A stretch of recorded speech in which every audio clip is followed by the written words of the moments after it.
Muy buenas tardes a todos. Reciban un cordial saludo acá desde Promidad. Eh, Les agradezco si me confirman que me están escuchando. Aunque voy a conectar acá el audio. Entonces estamos a punto de iniciar la segunda clase del curso de métodos exploratorios en minería de datos.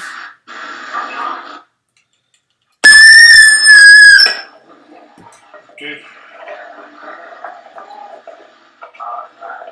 Bueno, muy bien, les agradezco si mantienen los micrófonos cerrados. Vamos a ver aquí para iniciar. Okay, muy bien, es que no tenía el audio conectado. Bueno, muy bien, entonces de nuevo las buenas noches. Gracias Eric por confirmar el audio. Vamos ya pronto a iniciar la segunda videoconferencia, la clase del día de hoy, con el tema de métodos exploratorios en minería de datos. Hoy vamos a básicamente a iniciar los primeros análisis exploratorios, a conocer y diferenciar los tipos de variables y a estudiar las medidas de tendencia central, el estudio de atipicidades, y que son los principales estudios que se le hacen a las variables antes de iniciar cualquier modelo, por ejemplo predictivo o cualquier modelo exploratorio. Ese es el objetivo de la clase del día de hoy. De hoy en 8 días estaremos estudiando métodos de reducción de la dimensión, y de hoy en 15 días estaremos estudiando clasificación jerárquica o clustering jerárquico y el método de las K-medias. Ese es el plan. Bueno, muy bien. Entonces, antes de iniciar, también quería comentarles, vamos a cerrar por acá para tener mayor ancho de banda. Antes de iniciar la clase, quería comentarles, mostrarles acá el aula virtual, un detalle que se me había olvidado decirles, y es que acá, si ustedes entran al curso, en el aula virtual Métodos Exploratorios en Minería de Datos, se loguean y entran, pueden encontrar acá en la unidad 0, en este link que dice acá, link para entrar a las videoconferencias, podrán encontrar siempre el link para entrar a la videoconferencia correspondiente. Entonces acá está el link para la conferencia de hoy, por ejemplo. Ahí yo os estaré posteando esto por aquello de que alguno por alguna razón no le llegue el correo. A veces el correo, la invitación de Webex cae en los spam de ciertos correos y entonces la gente no los encuentra. Entonces, por aquellos sepan que en ese espacio que se llama links para las videoconferencias, que está en la unidad 0, siempre estarán apareciendo ahí las invitaciones, por aquello de que no las encuentren. Entonces, muy buenas noches a todos. Los videos quedan públicos en YouTube, me dice Diego. Sí, los videos quedan en nuestro canal de YouTube para que ustedes los puedan ver en cualquier momento más adelante. Entonces, ahí están en el canal, y también los pueden ver directamente, eso sí, del aula virtual. Los hacemos como una contribución a la humanidad y como una publicidad para nosotros. En realidad, muchos de ustedes han llegado a través de nuestro canal de YouTube, porque de todas maneras es muy difícil seguir el video, pues puede ayudar, pero sin tener los materiales, que es lo principal. Sin el seguimiento, sin las tareas, pues alguna gente trata de aprender de ahí y nosotros pues nos sentimos contentos de que lo hagan. Ok, pero por supuesto no tienen certificado, no tienen material, no tienen datos, no tienen nada. Pero sí pueden ver el video, eso sí, ahí quedan, ahí quedan. Bueno, muy bien, gracias por la observación. Bueno, entonces vamos a iniciar inmediatamente. Como les decía, vamos a hablar hoy vamos a hablar hoy de los métodos básicos del análisis exploratorio. Ok. Entonces, antes de comenzar, una pregunta que vi por ahí. Por favor, ¿pudieran poner los materiales de la conferencia un poco más temprano para poder imprimirlos antes del video? Sí, bueno, hoy los pusimos desde hace como unas 2 horas tal vez. Ya estaban ahí el material activo. Generalmente lo hacemos unas 2, 3 horas antes.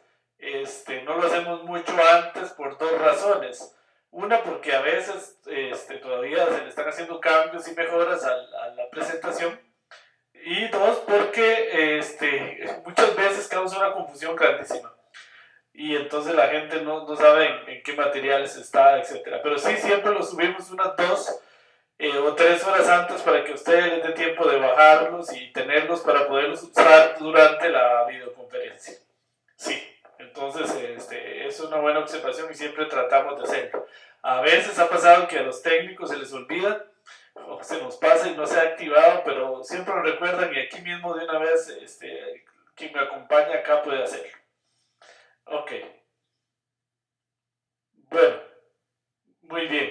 Ok, Imelda, bueno, sí, también depende de los horarios, ¿verdad? Que le dé tiempo de imprimirlo o no.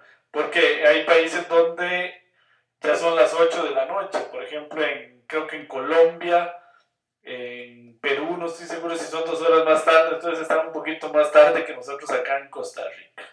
Bueno, muy bien, entonces vamos a iniciar con algo que es vital en esto. ¿Qué son las variables? Si algo es importante entender en esto es entender bien las variables, los tipos de variables, etc. Entonces, una tabla de datos, vamos a estar trabajando siempre en las columnas, vamos a tener las variables estadísticas. Por ejemplo, aquí, esta es una tabla donde tiene un ID. El ID no se considera una variable, simplemente es un ID. Tenemos una variable de evolución o no de fondos, que es una variable cualitativa. Ahora vamos a hablar de eso. Una variable estado civil, que es cualitativa también, soltero, casado, divorciado. Una variable que es los impuestos que paga, 125,000, 100,000 dólares al año. Entonces esto es una variable cuantitativa. Y la variable fraude, que es una variable cualitativa, ¿ok? Que está en sí o no. Estas son en las columnas vamos a tener en las variables, y en las filas tenemos lo que se conocen como individuos. Aunque en realidad, por ejemplo, en Francia se le dice más las unidades estadísticas, porque no necesariamente son individuos, son objetos de estudio, podrían ser ciudades, podrían ser países, podrían ser frutas, etc. Entonces, pero en este lado del mundo se usa mucho el concepto de individuos. En inglés se le dice mucho cases, o los casos. En Francia se le dice mucho las unidades estadísticas en estudio. Bueno, y entonces una variable, por definición, es una propiedad o característica de un individuo. Por ejemplo, el color de ojos de una persona, la temperatura, el estado civil, son variables estadísticas. Una colección de variables describen un individuo y conforman una tabla de datos. El individuo también se conoce como registro, punto, caso, como en inglés, objeto, entidad, unidad de observación, unidad estadística. Ok, entendamos por individuo algo más general. Entonces, en general vamos a tener tablas de datos como esa que estamos viendo en pantalla, en la que hay variables. Ahora, estas variables se clasifican en varios tipos. Tenemos variables cuantitativas y variables cualitativas. Esto es fundamental entenderlo bien, porque es el error más común que se encuentra en aplicación de modelos. Hay modelos que sirven para variables cuantitativas que no sirven para variables cualitativas y viceversa. Ok, bueno, una variable cualitativa es una variable cuyo valor es una categoría, una modalidad. Acá está definido, las variables representan distintas categorías en lugar de números. Son variables que no son números. Las operaciones matemáticas como la suma y la resta no tienen sentido en este tipo de variables. Por ejemplo, el color de ojos, el grado académico, que podría ser bachiller, licenciado, doctor, la dirección IP, sexo, femenino, masculino, si es fraude o no es fraude, sí o no. Esas son variables cualitativas. Mucha gente, erróneamente, y lo voy a decir acá en la segunda clase del curso, aunque sé que este problema lo vamos a seguir teniendo, tiene por ejemplo la variable sexo, que tiene femenino y masculino, y le pone a este un 0 y a este un 1, y con eso cree que ya la hizo cuantitativa. Error. Eso no es hacer una variable cuantitativa. El 0 y el 1 siguen siendo la f y la m, y no tiene sentido sumarlos, restarlos y multiplicarlos. Entonces, tengan eso muy presente. Las variables cuantitativas, sí, las variables cuantitativas son las variables numéricas, generalmente números reales o números enteros. Por ejemplo, el peso de una persona, la cantidad de fallos por hora, la cantidad de televisores que una persona tiene, la temperatura actual, la cantidad de lluvia por metro cuadrado, que hoy han caído acá en Costa Rica como 10 litros por metro cuadrado o mucho más, creo. Entonces son cantidades, son variables numéricas. Entonces las variables hay que entenderlas muy bien porque los métodos no necesariamente aplican para las dos cosas y no necesariamente aplican cuando están mezcladas, depende del método. Por ejemplo, la mayoría de métodos que vamos a ver en este curso solo aplican para variables cuantitativas.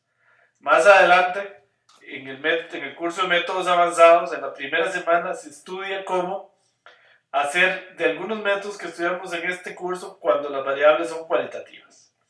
Pero por este curso estamos suponiendo básicamente que todas las variables son cuantitativas. Y no pretendan simplemente codificarlas con números y creer que ya son cuantitativas. Desgraciadamente ese error lo hemos visto incluso estudiantes que están presentando el proyecto final y no debería ser. Y es un error muy común. Bueno, ok, eso ojalá les quede grabado, muy grabado el día de hoy. Por ejemplo, aquí tenemos una tabla todas con variables cualitativas. Y vean que acá hay un detalle interesante. Bueno, sexo sí, femenino o masculino es una variable cualitativa. Entonces alguien se podría pensar, bueno, la edad, ¿por qué me está diciendo que es cualitativa? Es porque la tengo codificada. Acá, por ejemplo, el 1 quiere decir muy joven, el 2 joven, el 3 quiere decir edad media, el 4 adulto y el 5 adulto mayor. ¿Ven? Entonces la tengo codificada. Entonces una variable, depende de cómo esté, podría ser cuantitativa o cualitativa. En este caso la edad la tengo cualitativa. Ahora, si yo tuviera la edad 25 años, 30 años, 50 años, ahí sí estaría como cuantitativa. Entonces, a veces variables que son numéricas se hacen cualitativas. Las variables que son cualitativas también se pueden hacer numéricas, pero no simplemente codificarlas. Hay que usar el código disyuntivo completo o variables dummy o algunas técnicas que vamos a estudiar en el curso de métodos avanzados, no aquí. El ingreso también lo tengo como cualitativo. Vean que tengo ingreso bajo, medio y alto. Ahí lo tengo como cualitativo. Si yo pusiera ingreso $1,000, ingresos $2,000, $3,000, entonces sí lo tendría como cuantitativo. Pero en este caso, las tres variables son cualitativas. Y el ID, que no es una variable, es solo un identificador de fila. Aunque parezca obvio, pues hay mucha gente que comete el error de usar el ID como si fuera una variable. Y eso es un error también muy grave. Bueno, esta clasificación deberíamos aprendérnosla de memoria porque es fundamental de aquí en adelante en todos los cursos. Las variables se dividen, como ya les dije, en dos tipos, cualitativas y cuantitativas. Ahora, aquí hay una subdivisión adicional que es importante. Las variables cuantitativas se dividen en nominales y en ordinales. Las variables nominales es cuando no tienen orden. Por ejemplo, la variable sexo, que es femenino o masculino. Es una variable en la que las modalidades no tienen orden. Las modalidades ordinales, cualitativas ordinales, sí tienen orden. Por ejemplo, salario bajo, como vimos antes, medio o alto. Entonces aquí sí hay un orden. Entonces se considera una variable cualitativa ordinal, en la que por lo menos hay un orden. Estas tienen una ventaja. A veces estas variables se le pueden aplicar métodos de variables cuantitativas, porque por lo menos hay un orden. Entonces están más cercanas a las cuantitativas que las que son meramente nominales. Bueno, están las variables cuantitativas discretas, que son aquellas que toman su valor en los números enteros, sin decimales. Ese es el asunto. Por ejemplo, la edad, si la consideramos como un número entero, 25, 30, casi todo el mundo redondea, y entonces se puede ver como un número entero. Si se usan decimales, entonces estamos hablando de variables cuantitativas continuas. Aquí es cuando los valores se toman en los números reales y aquí es cuando los valores se toman en los números enteros. Acá es cuando tienen un orden y acá es cuando ya ni siquiera tienen un orden. Digamos que las variables más difíciles de tratar son estas, y así en orden después las ordinales, luego las discretas y luego las continuas.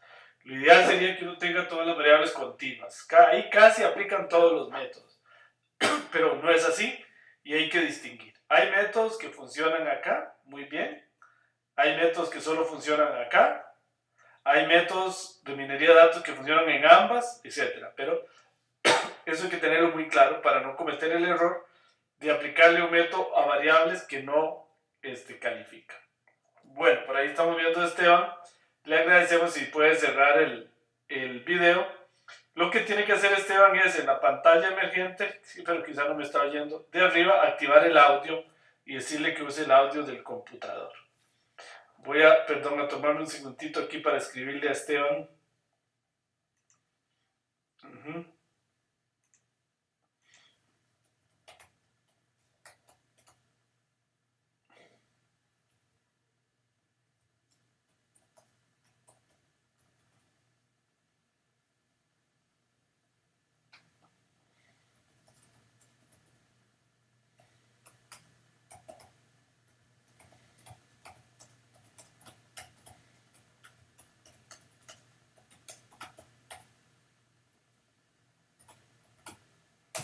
Ok.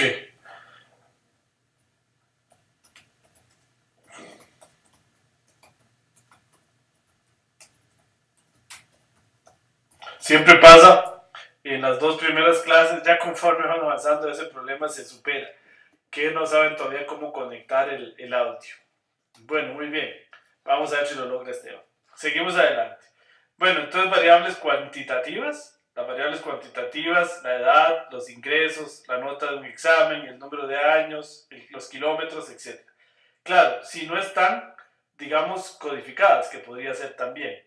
Ojo, hay números que no son números, sino son simples etiquetas, ¿verdad?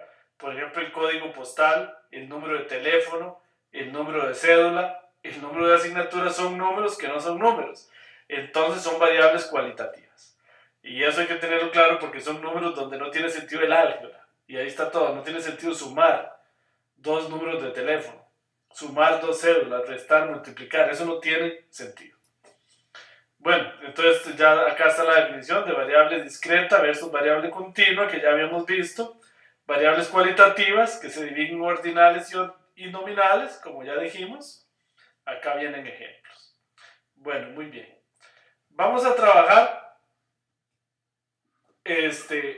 entonces en tablas de datos como estas que estamos viendo acá en pantalla.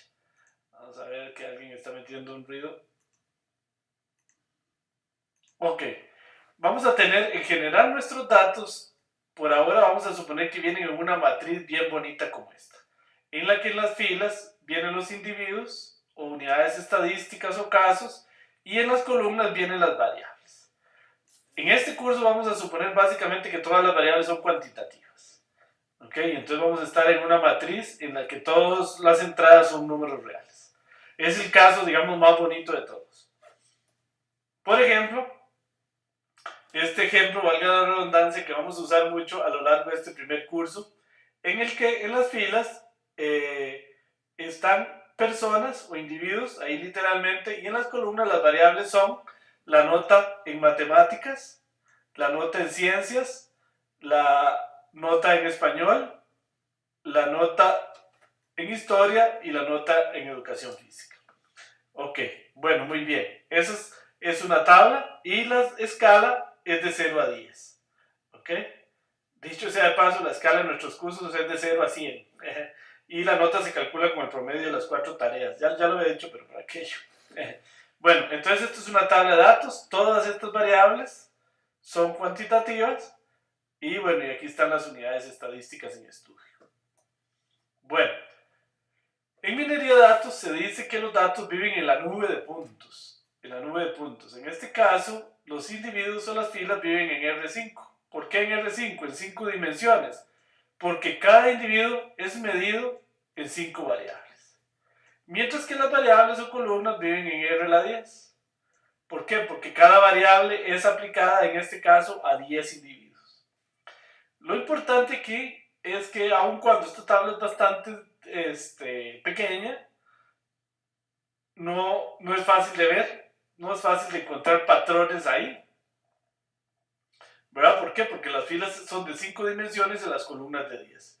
Y el ojo humano solo es capaz de ver 3 dimensiones y para análisis de patrones a veces solo en 2 dimensiones. Bueno, ahí estamos viendo lo que los franceses les gusta mucho llamar la nube de puntos para ilustrar que los datos están en n dimensiones. Y hoy en 8 vamos a estudiar una de las técnicas más conocidas en minería de datos, que son las técnicas de reducción de la dimensión. Para, por ejemplo, bajar unos datos, como en este caso, que están en R a la 5, bajarlos y poderlos ver en R2, para que sean visibles por el ojo humano. Estos son los métodos de reducción de la dimensión que vamos a estudiar de hoy en 8 días. Bueno, ¿cómo leer los datos en R? Y particularmente en Factor Minor y en R Commander. Bueno, en general en R, algunos han preguntado, se pueden leer los datos desde cualquier fuente. Desde Excel, desde una base de datos, desde un archivo SPSS, de un archivo estadística, lo que sea. Pero básicamente, la forma más común y usual de leer datos hoy por hoy, y no solo en R, sino en Python, en casi todos los sistemas, es lo más fácil, simple y eficiente que hay, que es leer archivos CSV. Un archivo CSV no es más que un archivo de texto separado con algún separador, que podría ser el espacio, podría ser la coma, el punto y coma, y con un separador decimal. ¿Por qué? Realmente leer archivos CSV es lo más eficiente que se puede hacer, porque son muy fáciles de leer, rápidos de leer,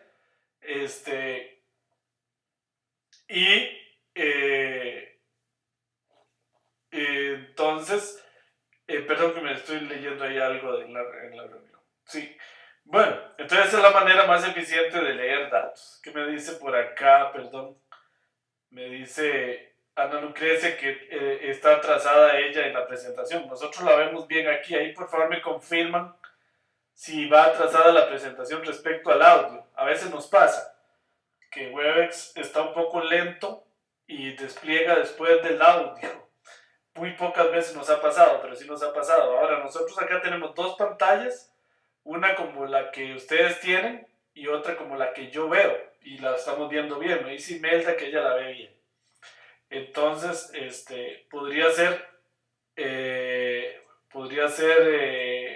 Ana Lucrecia, que sea el ancho de banda que usted tiene. ¿Ok? Entonces, sí, porque los demás me confirman que va bien. Entonces quiere decir que es un problema de ancho de banda tal vez en su conexión a internet. ¿Ok? Sí, todos me confirman que está bien. Jeffrey, me dicen que voy bien. Bueno, entonces ahí revise a ver si puede mejorar el ancho de banda. Bueno, entonces desde Excel se pueden leer archivos directamente en un formato Excel o directamente en un CSV. Bueno, entonces, ¿qué es un CSV?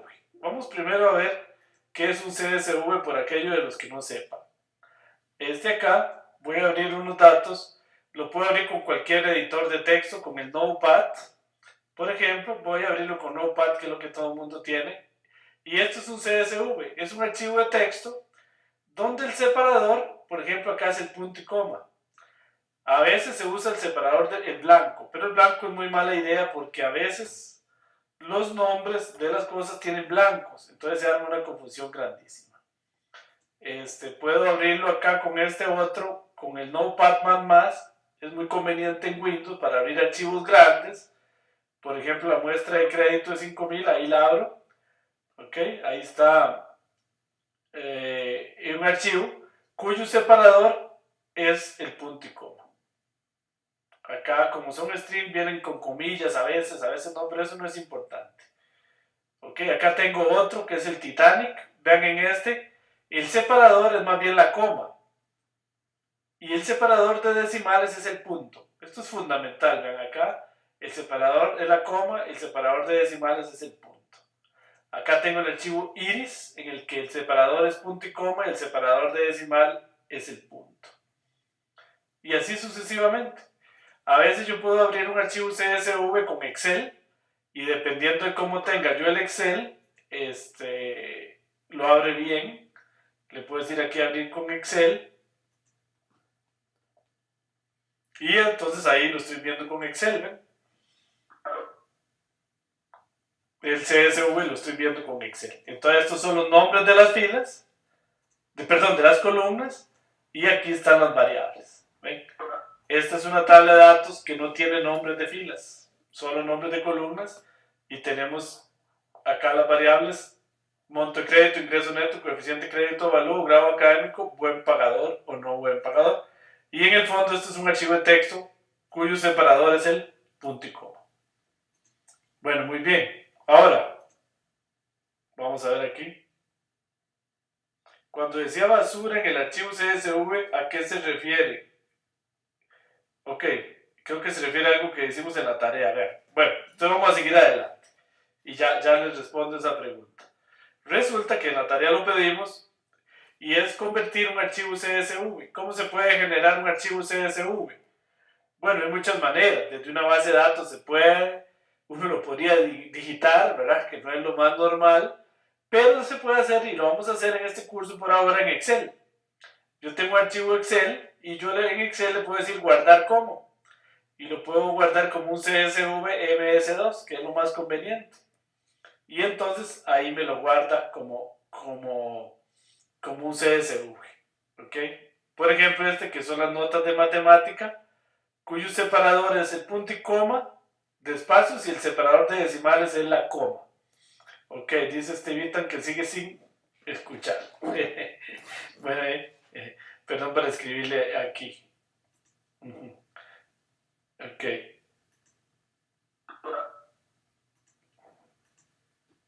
Voy a preguntarle que si conectó el audio.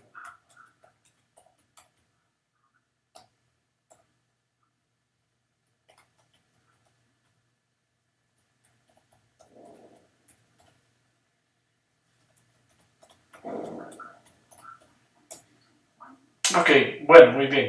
Entonces vamos a ver aquí que se nos está...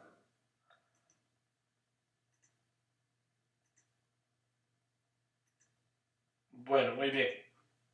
Vamos a ver, perdón. Ahí sí me pueden silenciar.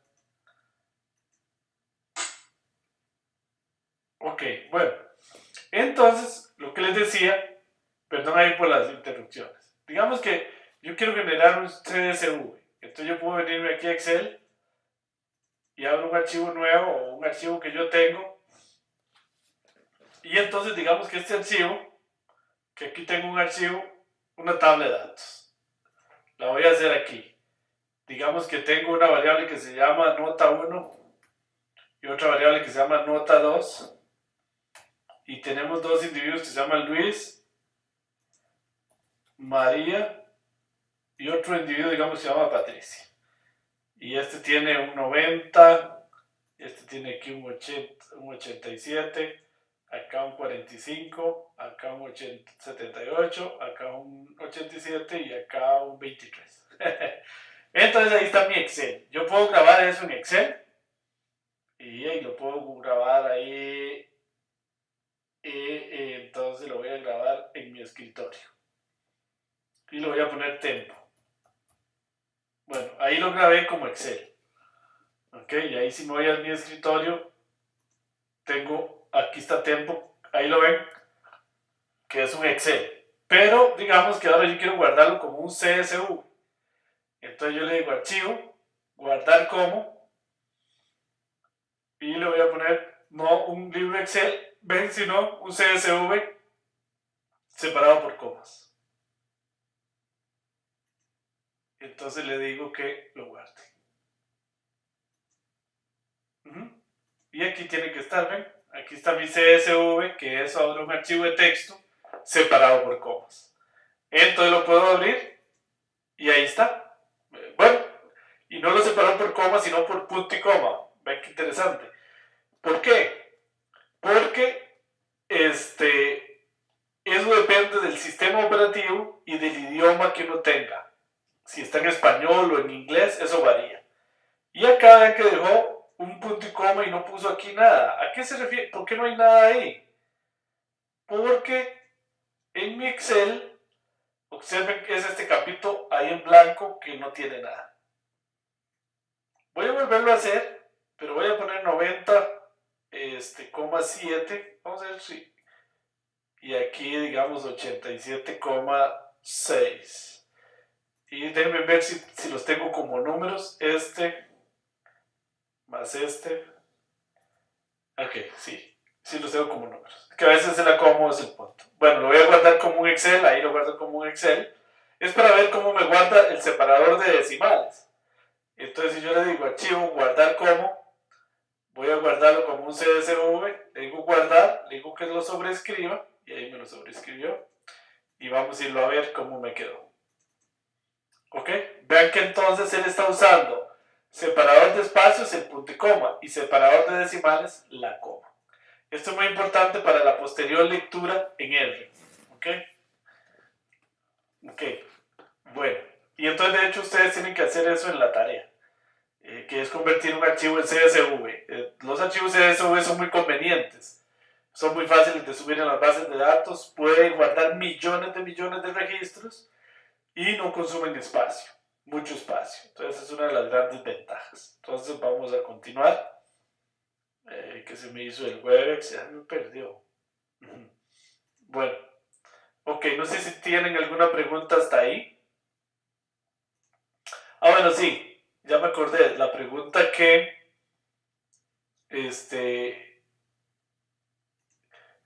la pregunta que me decía alguien, resulta que a veces uno está en el Excel y pone datos aquí o cosas así, o incluso le da blanco. Dejo unos blancos ahí que ni se ven. Entonces, llego y lo guardo y a veces entonces me genera basura, que alguien preguntaba. Digo guardar, ¿qué es basura? Vamos a ver si me quedó basura.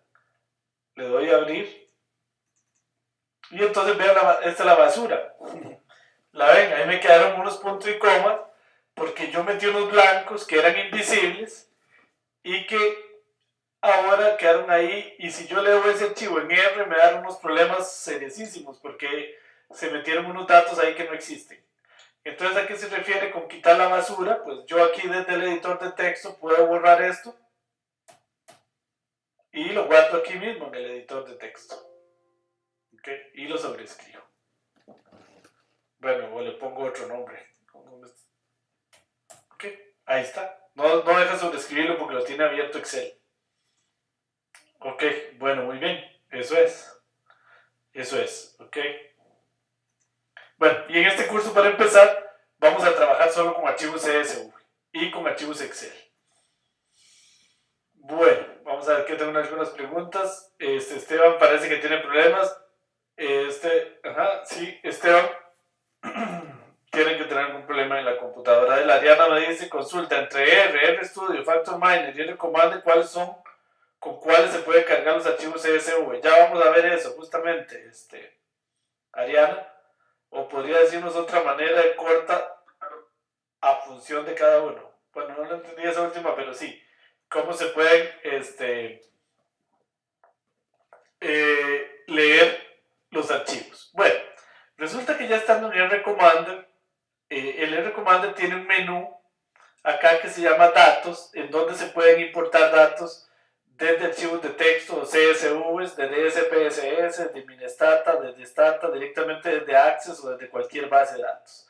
También el FactorMiner en sí mismo tiene un menú que es el que vamos a usar hoy, que se llama Import Data from Text File, que es básicamente importar los datos desde un archivo de texto o CSV, que es como lo vamos a hacer. Bueno, entonces cuando uno le da aquí, FactorMiner le presenta este menú que es muy importante. Él necesita saber varias cosas fundamentalmente cuando lee un archivo. Número uno, si hay nombres de variables. ¿Ok? Si hay nombres de las variables. A veces hay nombres, a veces no. Casi siempre hay variables. Si están los nombres de las filas o de los individuos en la primera columna. No siempre, casi siempre. ¿Qué va a usar R como indicador de datos ausentes? Por lo general R usa el NA, que es el dato más común como datos ausentes en R. Sistema de archivo local, sí, siempre vamos a usar eso. ¿Cuál va a ser el separador que va a usar de datos? Si el espacio en blanco, las comas, el tabulador, otro, el punto y coma le pusimos aquí. El espacio en blanco, los tabuladores no son nada convenientes. Es mejor usar el punto y coma o la coma. y cuál va a usar como separador de decimales, si el punto o la coma. Lógicamente, si aquí uso coma como separador de espacios, debo usar punto aquí, ¿verdad? No puedo usar lo mismo aquí y aquí porque entonces se confunde a completa absolutamente R. No puede usar el mismo carácter para separar datos que para separar decimales. Ok, bueno, ahora lo vamos a ir a hacer. Entonces vamos a ir a leer directamente el archivo de estudiantes. Ok, para que ustedes lo vean. Vamos a buscar mi archivo de estudiantes y lo abrimos. Él se llamaba ejemplo estudiantes. Acá está, ejemplo estudiantes. Ahí está. El ejemplo estudiantes es un archivo que tiene nombres de columnas aquí, nombres de filas también. El separador de datos es punto y coma y el separador de decimales es la coma. Ese es el archivo. Yo podría abrirlo con Excel aquí si quiero verlo un poquito más tabularmente. Ahí está el archivo en Excel, ¿verdad? Pero en el fondo es eso que vimos. O sea, los campos separados por punto y coma y los decimales por coma. Bueno, entonces voy a ir a leerlos en R Commander específicamente. Entonces me voy aquí a Factor Minor, voy a ir despacito, le doy importar datos desde un archivo de texto y me aparece esta caja de diálogo que les mostraba antes. Nombres de las variables en el archivo, sí. Row names in the first column, sí. Tengo los nombres en la primera columna. Separador de archivos de datos ausentes, NA, sí. Separador de campos, punto y coma. No se les olvide darle clic en esta bolita porque si no, no lo toma. Separador de decimales va a ser la coma. Si yo hago esto mal, nada va a servir. Porque él va a pensar que las variables son cualitativas cuando son cuantitativas. Le doy a aceptar y me voy a leer ejemplo estudiantes. ¿Okay? Ahí ya lo leyó. Aquí me deja la instrucción R que hace esa lectura. Y aquí me deja algo que se llama el R Markdown, que es para generar un reporte que ahora vamos a ver. Bueno, yo puedo darle aquí visualizar los datos y ahí los visualicé. Observen que si me voy, por ejemplo, aquí al menú de Factor Minor, se me activaron una serie de métodos. Y yo ya puedo hacer cálculos, por ejemplo, resúmenes estadísticos, se activaron una serie de métodos. ¿Qué pasa si yo leo mal los datos? Voy a hacerlo solo a propósito. Voy a decirle que voy a usar aquí nombres en las columnas, pero me voy a equivocar aquí y le digo que es coma. Cuando en realidad es punto y coma. Y que el decimal es de puntos cuando en realidad es coma. Ok, lo voy a leer mal solo a propósito. Le digo que sí. Y leo el ejemplo estudiantes. Otra vez. Si lo voy a visualizar, observen que pareciera estar bien. Pero no está bien porque está tomando estos datos como si fueran cualitativos. ¿Por qué? ¿Por qué sé eso? Permítame silenciar aquí a alguien. Ok. Bueno, vean que si yo activo. Aquí pasó algo curioso. Ajá. Porque qué raro. Sí, porque me quedaron bien. Estos menús deberían aparecer desactivados. Ajá.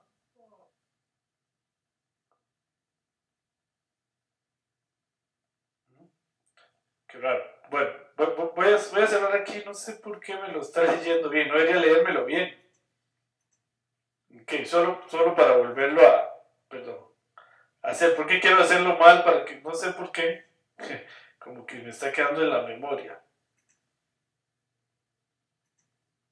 Ah, sí, dice que me dio, sí. Gracias, sí. Sí, que me dio un error de lectura, entonces en realidad estaba con los datos anteriores. Ok, gracias, sí, que me dijo por ahí en el chat, Ricardo. Ok, bueno, voy a leerlo otra vez mal. Coma. Así, entonces fue que me presentó un error de lectura. Aquí le voy a poner coma y punto y lo voy a leer mal. Entonces, ejemplo, estudiantes. Ahí ya lo leí. Y aquí, no tiene razón, ven, aquí me dio error, ni siquiera lo pude leer. ¿Ok? y entonces los menús aparecen desactivados. ¿Por qué? Porque no he podido leer los datos bien. Entonces yo tengo que leerlos bien. Mi separador es punto y coma, y mi separador de decimal es la coma. Y entonces le digo ejemplo estudiantes, y ahora sí lo leyó bien. Perdón. Ahora sí están activos todos los menús. Y alguien me tiene el micrófono abierto, que es Werner. Ok, gracias Werner. Bueno, ahí ya entonces por lo menos logré leer los datos. Están aquí, estas son las instrucciones R, que en este curso no es el enfoque estudiarlo todavía. Y acá está el R Markdown, que es para generar un reporte. Ahora más vamos a hablar un poquito más de esto. Pero ya logré leer los datos. Seguimos adelante. Y por ahí tenía una pregunta de Imelda. Normalmente, ¿en dónde se guarda la tabla generada? Normalmente se guarda en documentos, pero bueno, es mejor uno tenerlo en un directorio donde uno sepa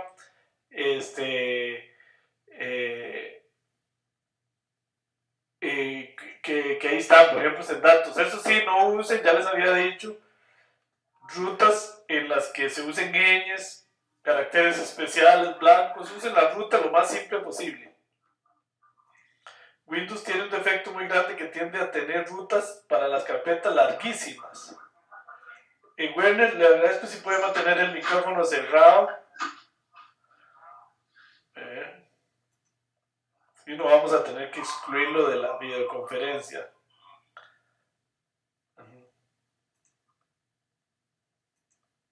Ok. Bueno, ok. Ok, ya nos cerró el micrófono. Bueno, muy bien. Si no, ahí les agradezco. Por favor, mantener el micrófono cerrado. Bueno, entonces ahora sí. Una vez leído los datos, el pipe como separador, me pregunta Jeffrey, se puede usar, sí, pero no es muy conveniente porque en algunos contextos tiene otro significado, en R. Más adelante, en otros cursos, no en este, vamos a ver que cuando uno codifica el pipe, tiene un sentido en R, en algunas cosas, entonces es mejor no usar el pipe. Lo más recomendable es usar punto y coma, o coma y punto. ¿Ok? Eso es lo más recomendable. El espacio en blanco tampoco es recomendable. Porque a veces los nombres de las variables y así tienen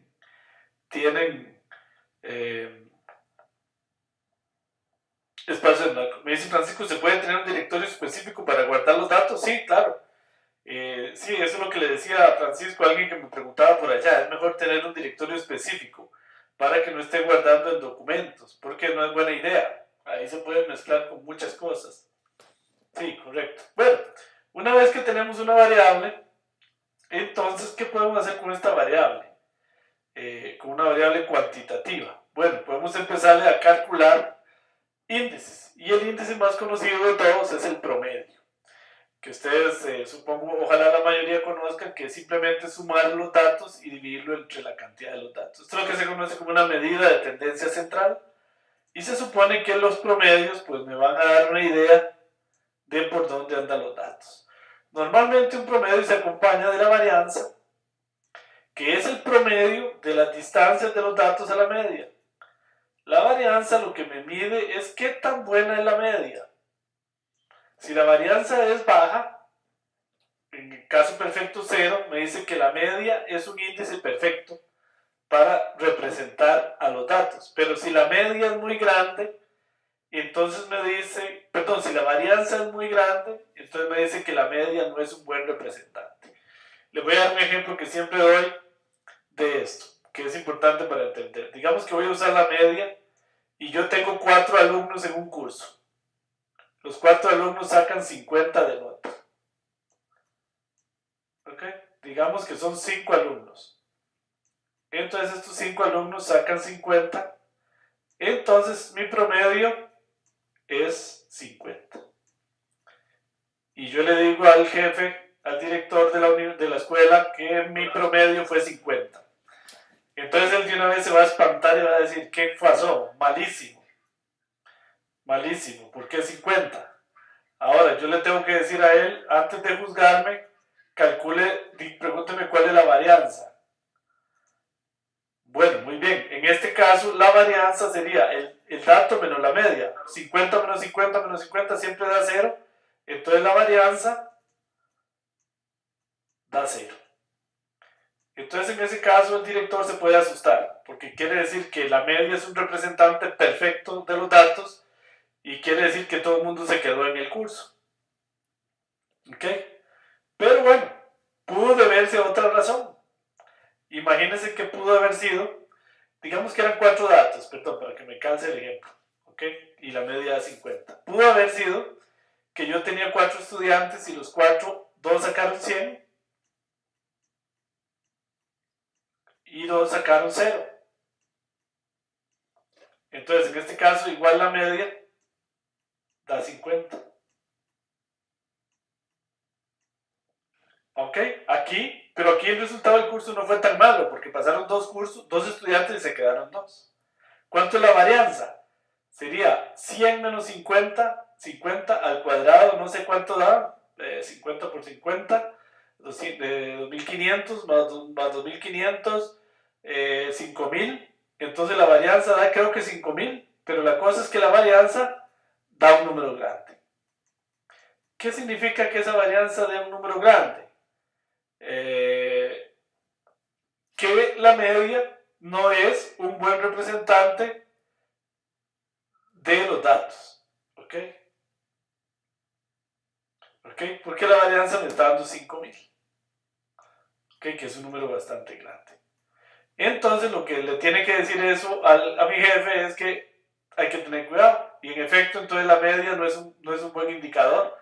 Porque acá pasaron 2 estudiantes, pudo haber sido incluso que estos otros se retiraron y ni siquiera hicieron el curso.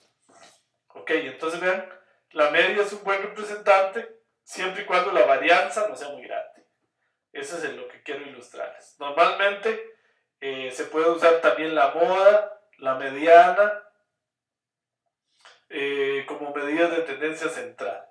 Entonces, bueno, los que no han estudiado estadística, los invito a estudiar por ahí en internet la moda, la mediana y la varianza, y cuándo es conveniente usar una y cuándo es conveniente usar otra.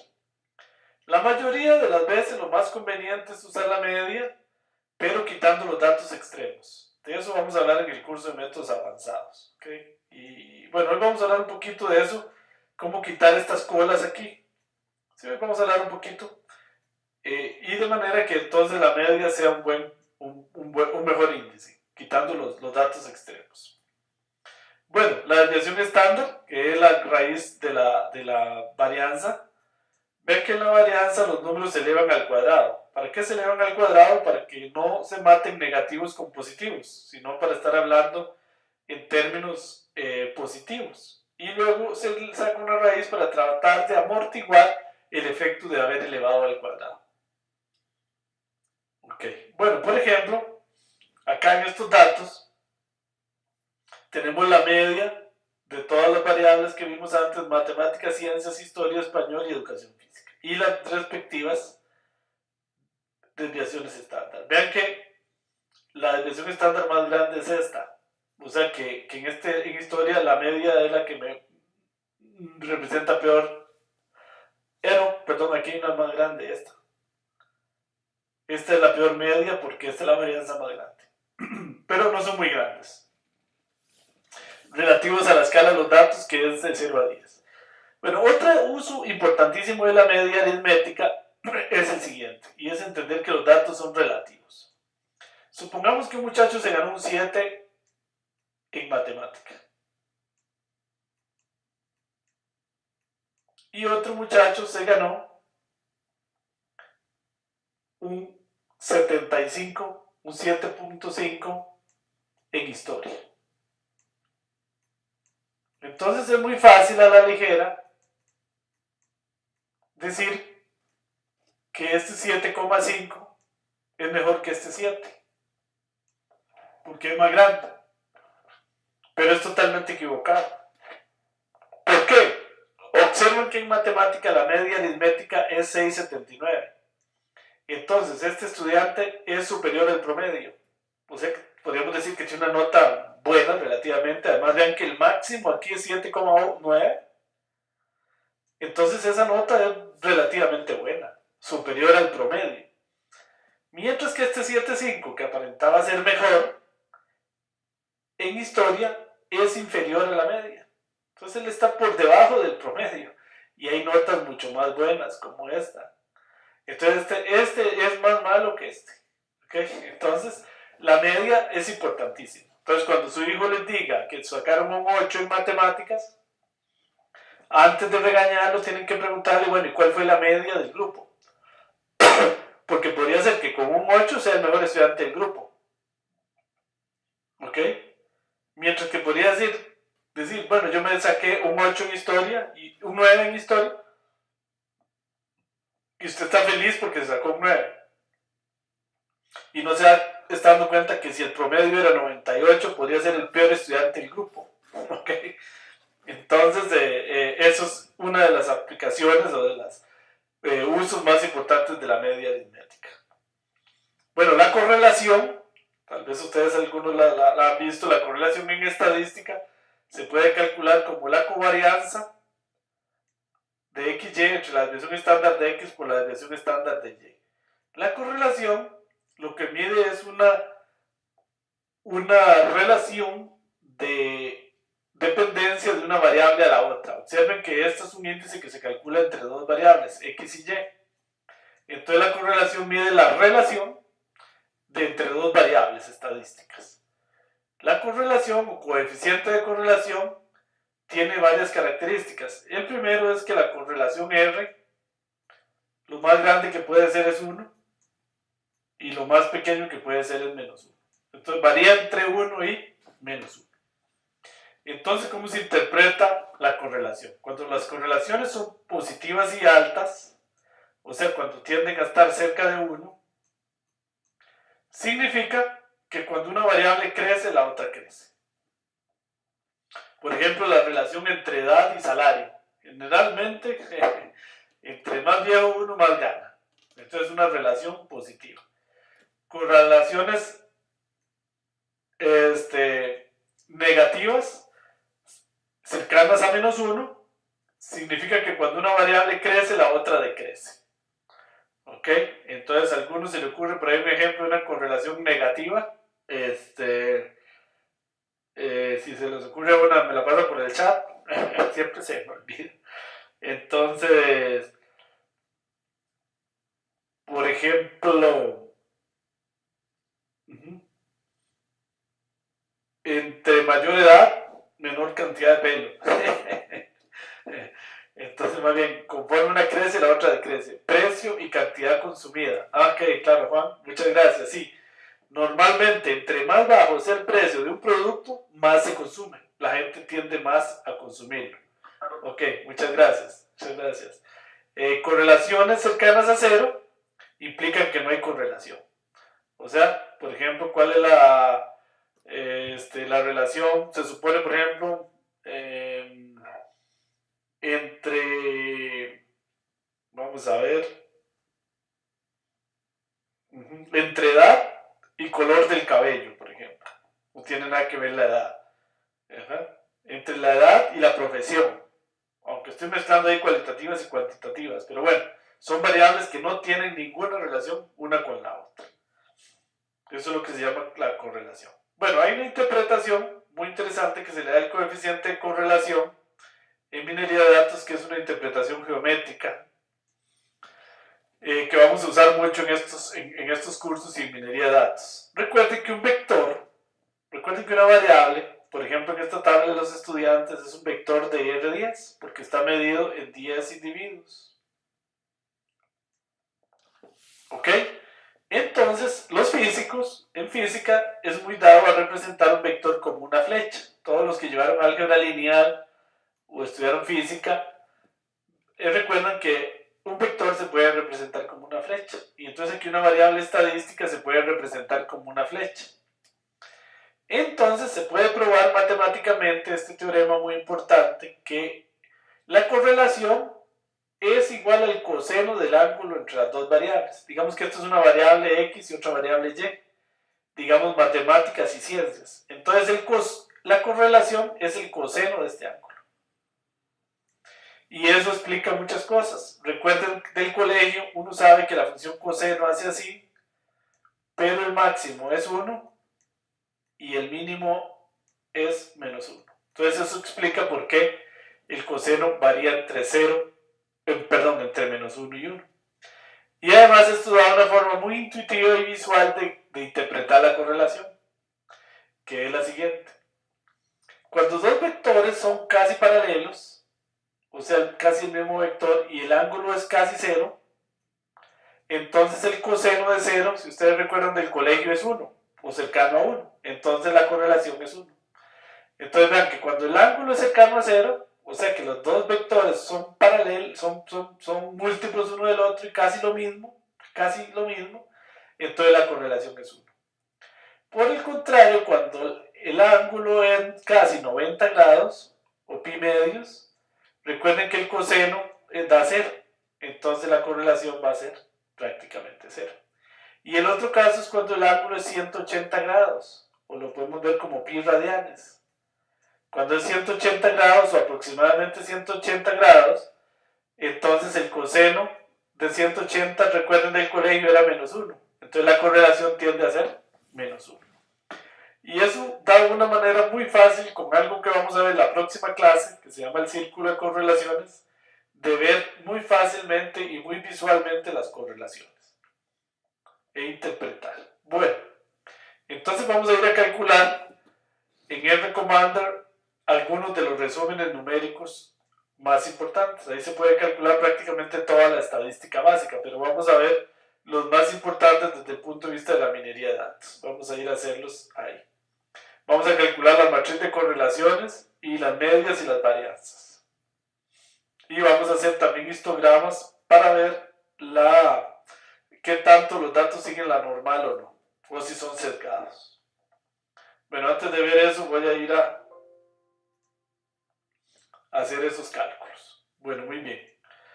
Pónganle atención aquí. Bueno, yo ya había leído los datos y ahí me va haciendo el código R y el documento del informe. Bueno, vean aquí. Entonces me voy a ir acá a estadísticos, a resúmenes numéricos y voy a decir que me haga resúmenes numéricos. Voy a seleccionar todas las variables y voy a decirle acá en estadísticos que me calcule la media y la desviación típica. Podría ver qué tipo de asimetría tiene y algunas cosas. Pero bueno, voy a hacer esto que es lo que estudiamos hoy. Le doy a aceptar y acá me generó la correlación. Las medidas, digamos la media de ciencias es 7.65, la desviación estándar 1.6 y algunos datos más, son 10 datos. Y hay algunas desviaciones, pero bueno, están estos dos que son los que estudiamos ahora. Observen que ahí, entonces aquí me queda el resultado que yo puedo darle aquí copy y pegarlo en algún lado. Por otro lado, aquí me va generando un informe, un código que ahora lo vamos a ver. Este código es para generar un informe que es como ustedes van a entregar la tarea. Bueno, me voy otra vez a estadísticos y le voy a decir ahora que me haga la matriz de correlaciones. Acá y me hace las correlaciones de todos contra todos. Entonces selecciono todas las variables, voy a usar el test de Pearson que es el más común, todas las variables, le doy a aceptar y acá está la matriz de correlaciones. ¿Qué es esto? Por ejemplo, dice que la correlación entre ciencias y ciencias es 1, eso es lógico. La correlación entre ciencias y educación física menos 0.68, o sea que es relativamente fuerte y negativa. O sea, quien es bueno en ciencias no es bueno en educación física. Estas dos correlaciones entre ciencias y español es casi 0, o sea que no hay relación. Entre historia y español casi 0, no hay correlación. En cambio, entre matemáticas y ciencias, 0.85, fuerte y positiva. O sea, quien es bueno en ciencias es bueno en matemáticas y viceversa. Y así sucesivamente. Por ejemplo, vean, correlación sería entre español e historia, 0.82. Eso significa que quien es bueno en historia es bueno en español y viceversa. Y ahí se pueden leer todas las correlaciones. Acá se pueden hacer más estadísticas muy interesantes, test de normalidad, test de correlación, etc. Varianzas, proporciones, etc. Pero bueno, no estamos en un curso de estadística, pero ahí se puede hacer. Bueno, muy bien. Vamos a ver entonces que también se pueden hacer histogramas de cada una de las variables y lo que queremos ver es qué tanto sigue la normal y lo vamos a hacer un poquito visualmente.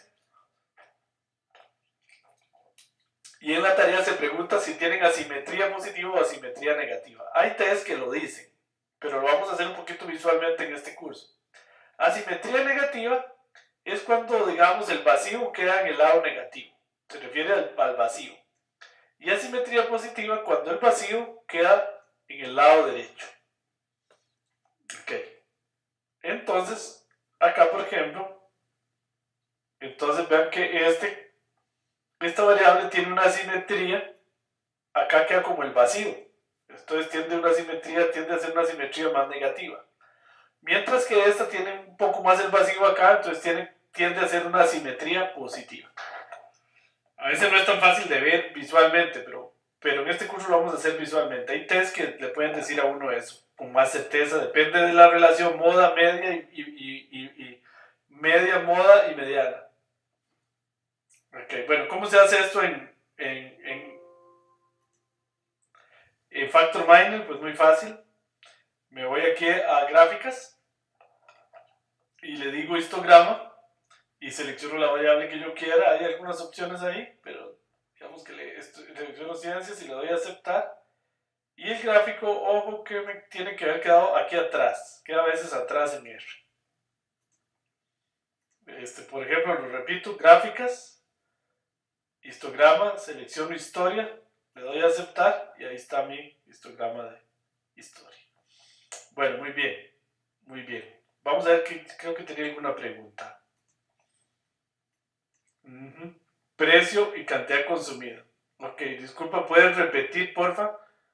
Me dijo Michael González, pero no recuerdo qué será lo que ocupa que repita. Michael, si me puedes decir ahí. Pues tal vez fue hace rato que me dijo, disculpas ahí que no lo había visto.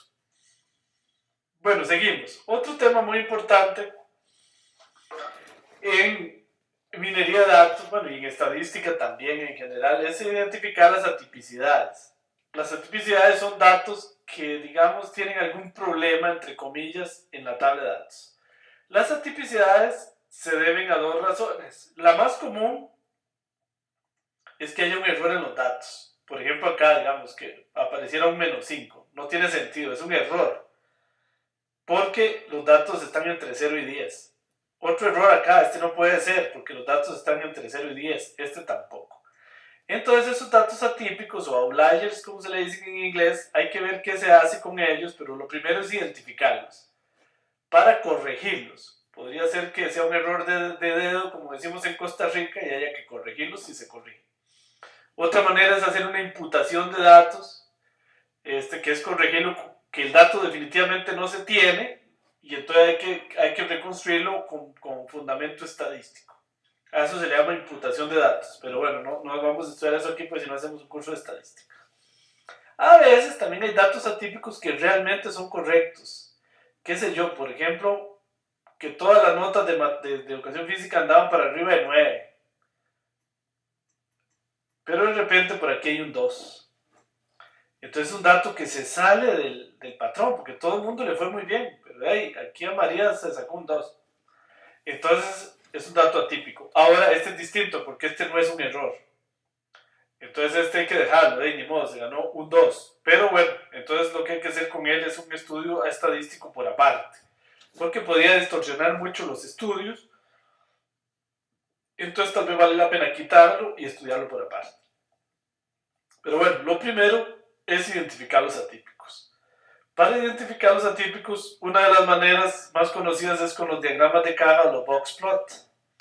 Entonces yo hago un box plot, me grafica el percentil 50 o la moda, perdón, la mediana, el percentil 75, y normalmente a partir del percentil 90 estos datos se consideran outliers, o para abajo del percentil 10. Entonces esto es una manera bastante simple de identificar outlier. Hay otras formas que es usando la curva normal y viendo los datos que se salen, ¿verdad? Bueno, depende mucho del sesgo y todo. En el curso de métodos avanzados vamos a estudiar métodos más automatizados para hacer esto. Pero por ahora lo vamos a hacer con diagramas de caja. Entonces vamos a cargar estos datos y vamos a identificar esos datos atípicos. Ok, estos datos yo les incluí estos datos acá a propósito para ver si me los reporta la caja del boxplot. Bueno, aquí los vemos. Ahí están los, y él me dice quién es el que tiene atipicidades, ¿verdad? Que en este caso son Ana, Inés y Luis. Ana, Inés y bueno, y Luis no lo hice. Bueno, vamos a ir a ver. Entonces, vamos a ir acá a leer ese archivo, que es un archivo que yo lo modifiqué a propósito. Que si quiere sobreescribir los datos, le digo que sí. Este se llamaba ejemplo estudiantes con atípicos. Entonces, si lo voy a visualizar los datos, ahí están. En una tabla, el chiste es que en una tabla grande es muy difícil ver a puro ojo eso, ¿verdad? Acá, pues relativamente porque yo ya se los mostré. Pero bueno, si me voy a gráficas, me voy aquí a diagrama de caja y escojo, por ejemplo, ciencias y ahí me sale Inés. Voy a hacer otro diagrama de caja. Y primero antes vamos a silenciar a alguien. Ahí sí, por favor, me ayudan. Ok, gracias. Bueno, entonces vamos otra vez al diagrama de caja y escojo educación física y le doy a aceptar y ahí no hay atípicos, ¿ven? Bueno, y así puedo ir una por una en las variables. Voy a ir ahora a diagrama de caja, digamos español, no hay ningún atípico. Diagrama de caja, historia, y aquí sí hay un atípico muy grande que es Luis y también Sol. Bueno, muy bien, seguimos adelante. Ok, bueno. Vamos a ver si tenemos alguna pregunta. No. Bueno, otro problema muy serio en estadística y minería de datos son las escalas. Hay estudios que completamente pierden todo sentido por un tema de escalas. Resulta que tengo una variable medida en kilómetros y otra en milímetros. Entonces 1000 es menos que 10. Entonces eso distorsiona completamente los estudios. Entonces normalmente cuando en una tabla de datos hay distintas escalas, lo que conviene es reescalarlas todas a la misma escala. Eso es lo ideal. Ahora, a veces no se puede. Entonces lo que se usa es centrar y reducir la tabla. Lo que se conoce como estandarizar la tabla. ¿Ok? Y entonces para eso, una tabla está centrada y reducida o estandarizada cuando la media aritmética es 0 y la varianza es 1. Esto hace que sea muy fácil saber si un dato es superior o inferior a la media. ¿Cómo se logra hacer una tabla estandarizada? Bueno, muy fácil, con esta fórmula. A todas las columnas yo llego dato por dato y le resto la media aritmética. Eso lo centra, eso se llama el centraje, que es a cada dato restarle su respectiva media aritmética. Y si luego lo divido entre la desviación estándar, entonces lo estandarizo. Y logro que todos los datos tengan media 0 y varianza 1. Y se le llama una tabla centrada y reducida. Y eso me mata o me alivia por completo el problema de escalas. Digamos de que variables estén en diferentes escalas. Entonces, por ejemplo, acá, esta es la tabla original y esta es la tabla centrada y reducida. Entonces, por ejemplo, es muy fácil ver que Inés es la mejor estudiante porque está 0.9 para arriba de la media, que ahora es 0. El estudiante más malo aquí parece que es Luis, que tiene menos 1.98 de nota, muy por debajo de la media, que es 0. Y aquí todas las desviaciones estándar son 1. Entonces muchas veces, por ejemplo en el análisis en componentes principales, antes de hacer cualquier cosa, lo primero es estandarizar la tabla. Para evitar los efectos escalas, también los efectos tallo, etcétera, que vamos a ir viendo poco a poco más adelante. Bueno, aquí tenemos un ejemplo que vamos a estar usando en este curso también, que es el ejemplo de servicio al cliente. En este ejemplo, los estudiantes evalúan un supermercado, la edad de la persona, la antigüedad, que es la cantidad de años de visitar el parqueo, el espacio de parqueos, la velocidad de las cajas, etcétera, la ubicación, la limpieza, todo lo evalúan entre 0 y 10. Estos son unos datos reales cuyo objetivo es medir, el dueño lo que quiere es medir qué tan buena anda la calidad del servicio. ¿Ok?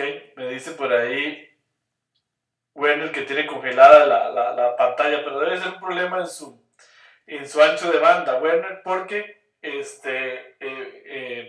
nosotros en la pantalla que es idéntica a la que ustedes tienen, sí se está reproduciendo bien. Bueno, entonces vamos a hacer un estudio con esa tabla. Resúmenes numéricos, matriz de correlaciones, histogramas, diagramas de atipicidad y después vamos a generar un reporte.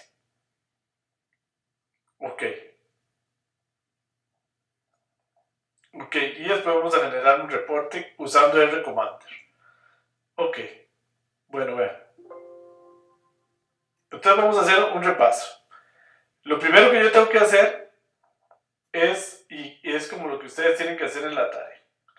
Voy a cerrar todo para empezar limpio. Okay. Entonces, lo primero es ir a estudiar mis datos. Yo voy a estudiar este ejemplo clientes de edad corregida. Entonces resulta que acá lo primero que ocupo ver es en mi archivo cuál es el separador. Ven, el separador de datos es el punto y coma y el separador de decimales es la coma. Okay. Entonces voy a ir a hacer un estudio con este archivo. Entonces, muy parecido a lo que ustedes tienen que hacer en la tarea, pues lo primero que hago es cargar RCommander.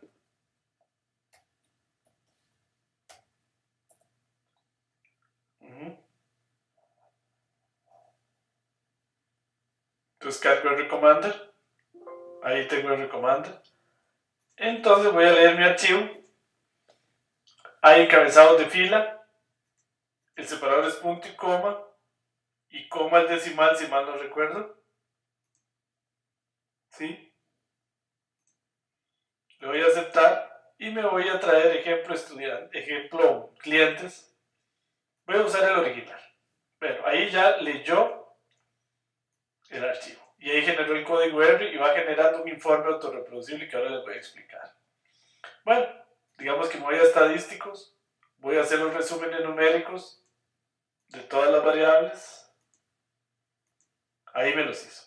Ahí están los resúmenes numéricos. Digamos que después voy a ir a calcular la matriz de correlaciones de todas contra todas. Y ahí está mi matriz de correlaciones, que es muy grande. Ok. Muy bien. Digamos que ahora voy a hacer algunas gráficas. Voy a hacer un histograma de la variable distribución de productos. Y ahí está. Sesgado a la derecha. O sesgado a la izquierda, más bien. Porque el hueco está como a la izquierda. Bueno, ahí está. Ya hice mi gráfico. Digamos que voy a hacer ahora un gráfico de diagrama de caja, de la edad. Le doy a aceptar y resulta que Damaris es atípica. Bueno, ya veremos por qué. Entonces, digamos que eso era y ya hice mi tarea. Entonces observen que acá, en esto que se llama RScript, está el código R, que a partir del tercer curso vamos a ir estudiando esto. Esto es lo que se llama el directorio de trabajo, etc. Y también está algo que se llama el R Markdown, que también vamos a empezar a estudiar a partir del tercer curso. Entonces resulta que yo le puedo dar aquí generar informe al R Markdown y él me genera un reporte como para la tarea. Entonces ahí lo debe estar generando. Ahí está, ¿ven? Y me genera un HTML. Y ahí están todos los códigos R y los resultados. ¿Ven qué fácil? Y ahí están los gráficos. Y ahí está la tarea. Y me dice quién era la típica, que era Damaris, todo. Ahora ven que aquí debería poner mi nombre y un título. Y entonces yo podría aquí, para que esto me quede bonito, yo puedo decirle aquí, no, reemplace con un título, tarea 1, con mi nombre, Oldemar RR. Y también yo podría aquí, en medio de esto, digamos que de ahí, digamos que a partir, uno puede tratar de identificar, digamos que aquí, a partir de aquí arrancaba el ejercicio 2. Y entonces le digo aquí, generar informe. Y ahí me lo genera, ¿ven? Ahora se llama tarea 1, Oldemar Rodríguez. Y por aquí puso en algún lado donde empezaba el ejercicio 2. Aquí ven. Bueno, esto se puede formatear montones y hacer bellezas con esto. Por ahora el objetivo es básico. Cuando estemos en el curso de codificar R, vamos a empezar a entender qué quiere decir todo esto. Y entonces nosotros vamos a empezar a entender mucho más a fondo esto. Ahora, acá, en R Commander, es buena idea. Yo le puedo decir fichero, guardar como. Es bueno guardarlo, como alguien preguntaba, en un directorio propio. Guardar archivo R Markdown. No, guardar aquí, guardar. Y le puedo decir que me lo guarde. Voy a decirle en el escritorio solo para probar y le pongo tarea 1. Y ahí guardó mi tarea 1 ya. Entonces esta tarea 1, que la voy a ir a ver aquí, véanla aquí donde está, que se me hizo aquí. Ahí la estamos viendo, tarea 1. La puedo abrir con RStudio. Ven que él me asume que es de RStudio. Con RStudio todavía puedo, aquí me queda mucho más fácil editar las cosas. Ahí está todo el código. Y yo puedo decirle, no, era Rodríguez. R lo puedo salvar aquí. Y con este botón que dice Canid R, acá también lo puedo generar si quieren. Ahí empieza a hacer un proceso que se llama de compilación, va revisando las instrucciones, va ejecutando todo y lo genera. Y ahí vean qué bonito, ahí me quedó la tarea en un HTML. Y esto es lo que ustedes tienen que entregar básicamente en la tarea. Para que no tengan que estar haciendo copy-paste. ¿Ok? Bueno, ¿dónde quedó el archivo? El HTML, veanlo aquí. Que de hecho yo lo puedo abrir con un navegador directamente luego. ¿Ven?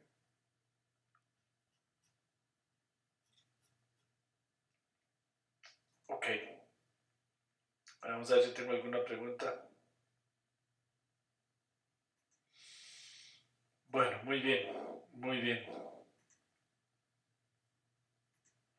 Ok, seguimos. Bueno, ahí está el script. En el R-script está el... Sí, me dice Michael que sí hay que entregar el HTML. Sí, eso es lo que hay que subir, el HTML. Ok, aquí está explicado. De hecho, yo lo hice con una Mac. Ahí está explicado paso a paso. Y uno puede editar con RStudio, como dice ahí, si quiere. Agregarle cosas y compilar. Bueno, muy bien.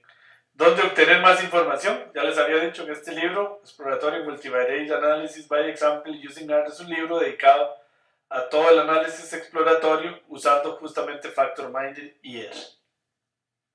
Ok, bueno, muchas gracias. No sé esta vez Factor Shiny, no, hasta la próxima clase, y en la tarea viene algo de Factor Shiny. Ok, bueno, muy bien. No sé si tienen alguna pregunta. Me dice por ahí Mauricio, disculpa, una consulta. Para ver el atípico, solo podemos verlo en el gráfico, o en el programa nos puede mostrar la fórmula para para encontrar el atípico. Bueno, en el programa, sí, ven que aquí cuando generé el autorreproducible, por ejemplo aquí, él me retorna que la atípica es Damaris. Y sí me dice quién es. Lo que no entiendo la pregunta, vamos a ver. Ajá. El gráfico. Nos puede mostrar la fórmula. Bueno, la fórmula es porque está para arriba del percentil 90. Entonces, eso por eso que Damari me está saliendo atípica. Ahora no me queda muy claro qué es la fórmula, pero sí por lo menos se ve quién es y puedo ver el gráfico y me da la lista. Podemos calcular diagramas de cajas de todas las variables numéricas o solo una por una. Hay que ir acá una por una. Cuando estemos en el código R y los que entiendan R, es facilísimo hacerlas todas de un solo. Porque tienen razón. Yo puedo ir aquí donde dice boxplot y le pongo acá un for y algo que no voy a explicar ahora, pero sí, las hace todas de una vez. Pueden ser 1.000.000, ¿verdad? Que las tira en segundos. Pero sí. Pero por ahora, y Melda creo que fue la que me preguntó, tiene que irlas a hacer una por una, sí. Gracias, Imelda. Sí. Eric, ¿cuál sería el procedimiento para modificar el atípico en el CSV? Ah, buena pregunta. Sí, bueno, aquí no nos queda más que ir al atípico. Digamos que aquí descubrimos que en el de atípicos, por ejemplo aquí, que descubrimos que Damaris era atípica. ¿Qué me hizo Damaris aquí? En la edad. Entonces, de ahí, yo tengo que ir a buscar ese dato y corregirlo. ¿Ok? Por ejemplo, aquí, ejemplo, estudiantes atípicos. Entonces, digamos que yo digo, me di cuenta que este 17 es atípico. Entonces lo corrijo. En la tarea, lo que se pide es que ustedes los encuentren y luego en el Excel los marquen con color rojo y suban el Excel. Ok, acuérdense que ahí tienen que subir el Excel, no el CSV en ese caso. Creo que se pide, sí. Porque en el CSV se pierde el color. Entonces en ese caso tienen que subir el XMLSX. Ok. Bueno, vamos a ver más preguntas. Podemos calcular un diagrama de cajas todas, aunque ya. No es la fórmula, sino el código que genera. El código sí, el código. Me están preguntando que dónde puedo ver yo el código para encontrar la tipicidad. Es ese que está ahí, nada más boxplot de la variable edad, dataset, data igual data set, id method jet. Es este código el que lo buscan los atípicos.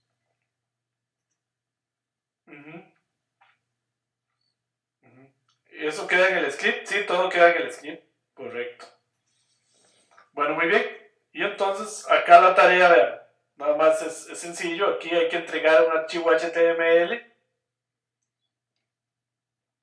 Y entonces acá viene muy bien especificado paso a paso que hay que hacer. El número 1 es cargar este archivo de ejemplo de recomendación que está en el aula virtual y hacer algunos cálculos. Ahí viene paso a paso los resúmenes numéricos, los estadísticos, la matriz de correlaciones, unos histogramas, unos diagramas de caja y ya generar el archivo HTML. Ven, entregable, el archivo Excel con los datos atípicos marcados en rojo. Esto es importante. Ese archivo Excel lo marcan en rojo los que encontraron atípicos y lo suben al aula virtual. Porque el primer paso es algoritmos de... Ajá. Pero para que los... Ten cuidado porque alguna vez ha pasado que suben el CSV y eso no mantiene los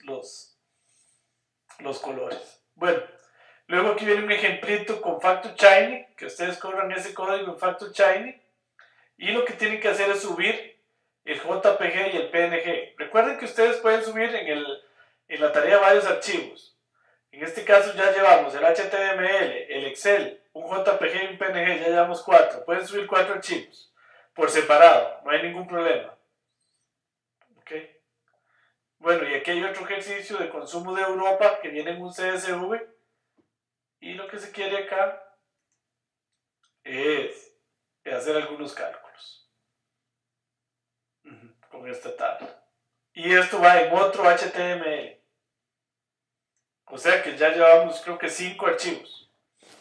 ¿Ok? Entonces hay que subirlos todos, eso es todo. Bueno, vamos a ver si tenemos alguna pregunta más.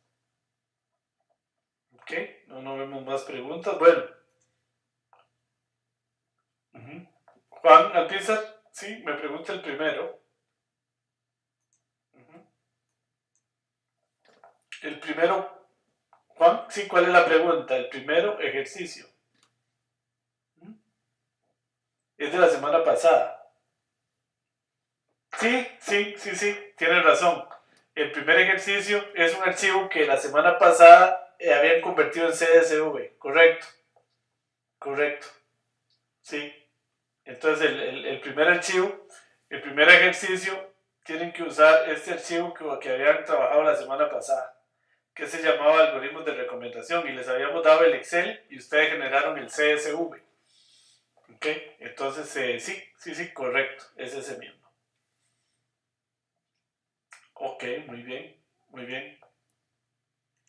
Bueno, entonces, vamos acá entonces para despedirnos, pues, vamos a abrir un momentito el video. Entonces agradecerles su participación el día de hoy. Ahí se nos está metiendo. En esta clase, pues acá en Costa Rica, para los que somos de acá, muchos no fueron a trabajar hoy porque debido a las inundaciones se declaró asueto en el sector público. Por dicha acá online, no importa que haya inundación, se puede transmitir. Para los que no están en Costa Rica, pues sí, probablemente no han tenido esos problemas. En Costa Rica estamos en estado de alerta roja, pues tenemos casi que un huracán encima del país. Bueno, y han habido muchísimos problemas. Entonces, bueno, agradecerles la presencia el día de hoy.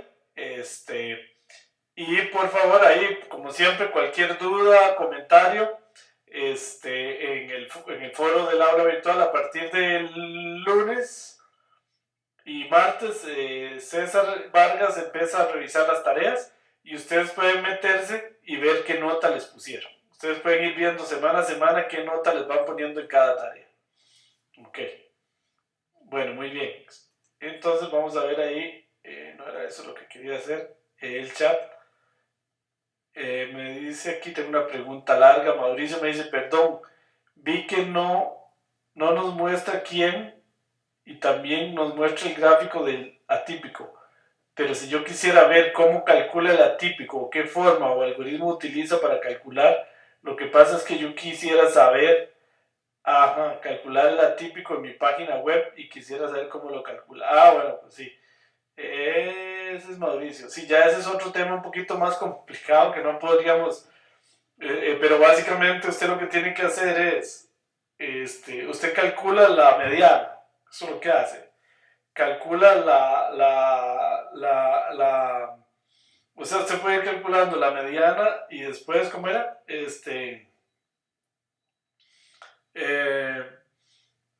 Calcula el percentil 90, ¿verdad? Que es básicamente hay una fórmula para ir calculando cada percentil. Incluso usted puede definirlo diferente, a partir del 80, del 70, normalmente se usa 90.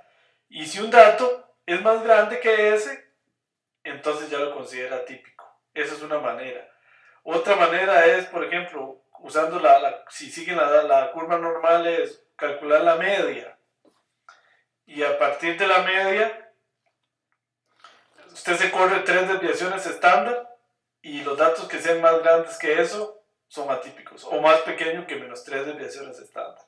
Ahora, si usted sabe programar en R, le puedo mandar, me escribe un correo y le envío un código que lo hace, que se estudie en un curso más adelante, pero se lo puedo mandar de una vez, si usted sabe R, y ahí lo puede leer, ahí viene el algoritmo.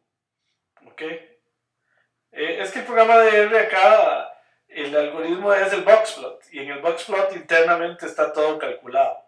Sí, usted puede ir a ver el código también, porque todo eso es software libre, y el código de boxplot, si usted está en R, le pone boxplot en mayúscula como está ahí, y ve todo el código. Y estudiando el código, se podría ver cómo es que lo hace. Ahora, ahí sí requiere un poquito más de conocimientos de programación R. Entonces, sí, Mauricio, usted puede ver todo el código. usted se viene acá al RStudio,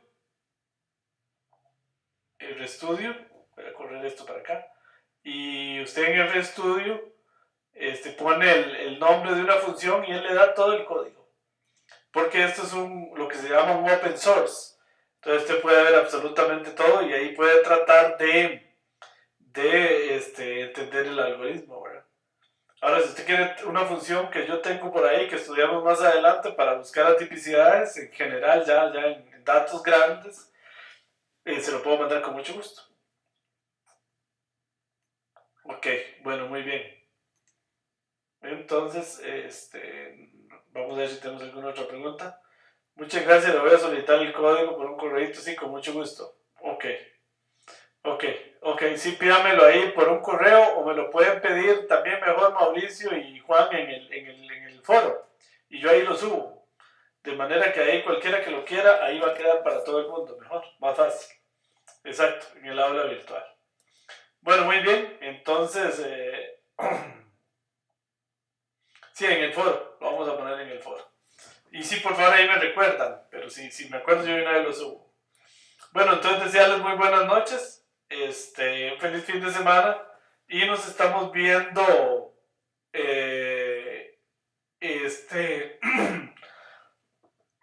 dentro de 8 días. Antes una pregunta que vi aquí pasar me dice, Emilda, yo me confundo un poco entre R-Commander y Factor Miner y Factor Chain. ¿Los tres son paquetes de R? Sí, le voy a explicar aquí un poquito a Imelda, perdón, antes de irnos. Esto que usted está viendo acá, perdón, voy a mover esto acá para que no me tape, es que en Windows hace una sombra. Todo esto que está viendo acá dice R-Commander. Es un paquete de R desarrollado por John J. Fox, muy famoso, que trata de hacer toda la estadística de R usando menús. Eso se llama R-Commander. Factor Miner es este menú que está aquí, que es otro paquete de R, que básicamente le agrega a R-Commander lo que se llama un plugin. ¿Ok? Es decir, le agrega a R-Commander ese menú. Entonces, Factor Miner es un plugin de R-Commander. Es un paquete también, pero que le agrega un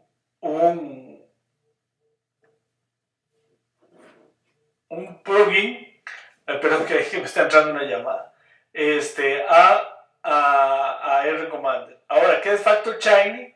Factor Shiny es una versión de Factor Miner Web que fue desarrollada usando un paquete que hay en R que se llama el Shiny, que se va a estudiar más adelante en el curso de graficación que debe Fabio, cómo usar Shiny y cómo crear interfaces gráficas para programas de R en la web. Eso como un paquete Shiny, pero básicamente R-Commander es un paquete de R. Factor Miner es un paquete de R que lo que hace es incluirle a R-Commander un plugin, que es ese menú. Y Factor Shiny es una versión de Factor Miner, pero para correr en web. Entonces ahí para que no se le enrede eso, a Imelda, que es la que me estaba preguntando. Muchas gracias, Imelda. Bueno, entonces muy buenas noches a todos. Un gusto haberlos tenido y nos vamos viendo de hoy en 8 días. Ahí vamos poco a poco, ¿verdad? Por eso realmente para ser experto en minería de datos, con un año apenas es para dominar por lo menos lo más importante. ¿Verdad? Esto requiere mucho tiempo, no es en una semana, pero ahí vamos avanzando, ya vamos muy, muy bien. Entonces vamos a ver que por ahí vi otra pregunta. Me dice Michael, bueno, muchas gracias. Bueno, muchas gracias a todos. Muy buenas noches y nos estamos viendo en 8 días. Gracias.